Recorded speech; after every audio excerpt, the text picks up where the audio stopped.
Hello guys, this is Shravan Gupta. Welcome to my YouTube channel. And guys, in this video today, I've got a very sensitive subject on which I would like to express my views. दोस्तों अभी एक moon mission किया था इसरो ने और India ने successfully चांद पर सॉफ्ट लैंडिंग की and India became the fourth country to do that and the first country to do a successful soft landing on the south pole of the moon, and this is something to be very proud of.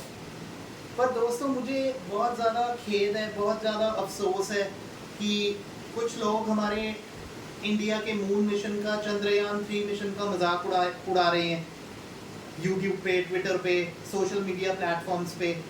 तो दोस्तों मैं आपकी राय जानना चाहता हूँ कि आप इन लोगों के बारे में क्या सोचते हैं, या आपको कैसा लगता है कि जब हमारा देश कोई ऐसी चीज़ अकम्प्लिश करता है कि जिसको सिर्फ आज तक 3 और देश कर सके हैं, चाइना, अमेरिका और रशिया, जो कह सकते हैं छाती चौड़ी करके कि हम मून पर लैंड हो चुके हैं, और इंडिया चौथा देश बना। लेकिन उसमें भी लोगों ने एक नेगेटिविटी ढूंढ ली कि जिस देश में इतनी भूखमरी है, इतनी प्रॉब्लम्स हैं, मणिपुर में दंगे हो रहे हैं, चाइना ने कब्जा कर लिया सिक्किम की, आधे सिक्किम के ऊपर कब्जा कर लिया, या 4600 स्क्वायर किलोमीटर की ज़मीन पर कब्जा कर लिया इंडिया की, भी उस देश में जहाँ पर इतनी सारी और प्रॉब्लम्स हैं, गरीबी है, पॉवर्टी है, अनएम्प्लॉयमेंट है, भूखमरी है, भी वहाँ पर इंडिया मून के ऊपर क्यों जा रहा है, और मून के ऊपर जाकर ये लोग क्या ढूंढना चाहते हैं। सो गाइज, मैं ऐसे लोगों को कहना चाहता हूँ, ऐसे नामुराद और ऐसे नाशुक्रे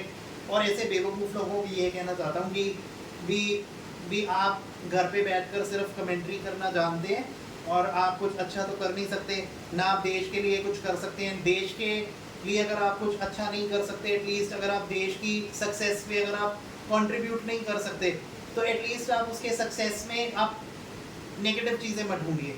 don't mock India's moon mission. ये मून मिशन कोई सिर्फ इसरो का मून मिशन नहीं है, ये 145 करोड़ भारतीयों का मून मिशन है, and it is something to be very proud of. ना सिर्फ इंडिया को इस मून मिशन पर नाज है, ना सिर्फ इसरो को इस मून मिशन पर नाज है, बट जितनी भी पूरी दुनिया को आई थिंक इस मून मिशन के ऊपर नाज है। इवन पाकिस्तान के मीडिया ने भी इंडिया की बहुत ज़्यादा तारीफ की थी, इंडिया के मून मिशन की। वो कह रहे थे कि भी हम भी ऐसा कुछ काश कर सकते, या काश हम भी ऐसा कुछ इंडिया की तरह कुछ अच्छा कर सकते अपने जीवन में, कि वो लोग कहाँ से कहाँ पहुँच गए और हमारा देश कहाँ से कहाँ रह गया। सो गाइज, जो हमारे कॉम्पिटिटर देश हैं, जो हमारे दुश्मन हैं, इवन तक वो हमें मान गए इस चीज़ के लिए, इवन तक वो रिस्पेक्ट कर रहे हैं हमारे मून के मिशन की, और हमारे अपने ही लोग इसका मजाक उड़ा रहे हैं। They are creating a mockery of ISRO, और उसके लिए एक्सक्यूज़ क्या दे रहे हैं कि इंडिया टैक्स पेयर्स का पैसा वेस्ट कर रहा है गवर्नमेंट, या इसरो क्या टैक्स पेयर्स का पैसा वेस्ट कर रहा है। Are you kidding me? ये बाकी सारी प्रॉब्लम्स तो हर एक देश में चलती हैं, तो क्या विज्ञान अपनी प्रगति करना बंद कर देगा? क्या साइंस और टेक्नोलॉजी अपनी प्रगति करना बंद कर दे? अगर किसी देश में बाकी प्रॉब्लम्स हैं, वॉर सिचुएशन है, या जो भी है, तो उससे हमारे मून मिशन का क्या लेना देना है?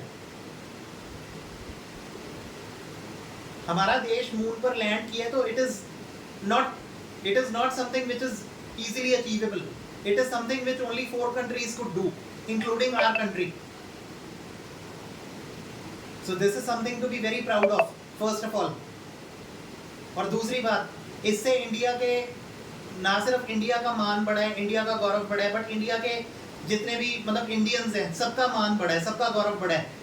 जो बड़े बड़े देश, जो डेवलप्ड कंट्रीज हमें पिछड़े हुए देश की तरह देखते थे, इंडियंस की कदर नहीं करते थे, इंडियंस की इज्जत नहीं करते थे, now they look upon us as something very important. Now they start respecting our talent, they start respecting our abilities. वो हमें किसी लायक समझेंगे। तुम्हें पता है कि आज ऑस्ट्रेलिया में इतने सारे इंडियंस क्यों रह पा रहे हैं? तुम्हें क्या लगता है कि ऑस्ट्रेलिया में इतने सारे लोगों को वीज़ा क्यों मिल जाता है, इंडियंस को इतनी आसानी से वीज़ा क्यों मिल जाता है ऑस्ट्रेलिया का? क्योंकि सचिन तेंदुलकर ऑस्ट्रेलिया में जाकर रन्स बनाता था, क्योंकि सचिन तेंदुलकर ऑस्ट्रेलिया के बॉलर्स के खिलाफ इतने सारे रन्स उसने बनाए। जब ऑस्ट्रेलिया का जो डोमिनेंस था वर्ल्ड क्रिकेट में, वो सब जानते हैं, जिस वक्त पे वो वर्ल्ड चैंपियंस थे उस वक्त ऑस्ट्रेलिया की धुनाई करता था सचिन तेंदुलकर, ग्लेन मैकग्राथ और शेन वॉर्न जैसे बॉलर्स की। तो उस वजह से उन्होंने सचिन तेंदुलकर के टैलेंट को पहचाना। इंडियन क्रिकेट ने इंडिया को इंपॉर्टेंस दिलवाई ऑस्ट्रेलिया में, जिसकी वजह से आज ऑस्ट्रेलियंस इंडिया की कदर करते हैं, वो हमें किसी लायक समझते हैं। क्यों? Because of some good things that were done by Sachin Tendulkar. तो इसका कहने, मैंने ये एग्जांपल क्यों पोर्ट्रे किया कि if anybody from India does something great in some other country, then it reflects upon the whole country. सारे देश को इसका फायदा पहुंचता है और सारे देशवासियों की जो कदर है और जो उनकी वैल्यू है वो बढ़ जाती है फॉरेन कंट्रीज में। और ज़्यादा इन्वेस्टर्स आएंगे बाहर से, और ज़्यादा लोग पैसा इन्वेस्ट करेंगे इंडिया के अंदर, और बड़ी बड़ी कंपनीज जुड़ेंगी इंडिया के साथ, और ज़्यादा एम्प्लॉयमेंट अपॉर्चुनिटीज़ बढ़ेंगी, इंडिया का मान सम्मान, इंडिया की लोकप्रियता बढ़ेगी सारे वर्ल्ड में, और ज़्यादा इन्वेस्टर्स आके पैसा लगाएंगे, लोगों को और ज़्यादा काम मिलेगा फॉरेन कंपनीज में। So guys, just do not think about कि हमारा टैक्स पेयर्स का पैसा बर्बाद कर रहा है इसरो हमारे स्पेस मिशन के ऊपर। ये कोई बर्बादी नहीं हुई है, ये बहुत बड़ी एक उपलब्धि है देश के लिए, जिसके लिए आप सबको खुश होना चाहिए। और ज़्यादा इससे फॉरेन ट्रेड बढ़ेगा हमारा, बाहर वाली कंट्रीज़ के साथ हमारा जो ट्रेड रिलेशंस हैं वो अच्छे होंगे, और ज़्यादा अपॉर्चुनिटीज़ मिलेंगी बाहर की कंट्रीज़ में काम करने के लिए लोगों को। तो इसके आफ्टर इफेक्ट सोचिए, इसका ओवरऑल इम्पैक्ट सोचिए क्या पड़ेगा देश के ऊपर। And stop मॉकिंग India's moon mission. अगर आप इंडिया के मून मिशन के साथ नहीं खड़े और अगर आप उसके अंदर भी कोई नेगेटिविटी ढूंढ रहे हैं, उसको अगर आप उसका मजाक बना रहे हैं, आप उसको जलील कर रहे हैं किसी तरीके से, then you should not call yourself an Indian. तो फिर तुम्हें शर्म आनी चाहिए अपने आप को इंडियन कहते हुए। And you should rather go and stay in some other country, क्योंकि तुम जैसे लोग कुछ अच्छा तो कर नहीं सकते, और जो लोग अच्छा कर रहे हैं या जो लोग कुछ अचीव कर रहे हैं, देश का गौरव बढ़ा रहे हैं, उन लोगों को भी तुम कुछ अच्छा नहीं करने दे रहे। तुम कम से कम उनको मोटिवेट तो कर ही सकते हो ना, अगर नहीं कुछ अच्छा कर सकते। So guys, that's all. मेरा मन बहुत परेशान था। आई होप कि शायद बहुत सारे इंडियंस का मन परेशान होगा इस बात के ऊपर। मैं as an Indian, I am proud to be an Indian, और अगर इंडिया कुछ अच्छा करता है तो I am very happy for that. और मैं चाहूँगा कि हम सब ऐसा कुछ अच्छा कर सकें अपने देश के लिए, और इनकरेज करें अपनी आगे की जनरेशन को कि वो भी कुछ अच्छा कर सके आने वाले समय में।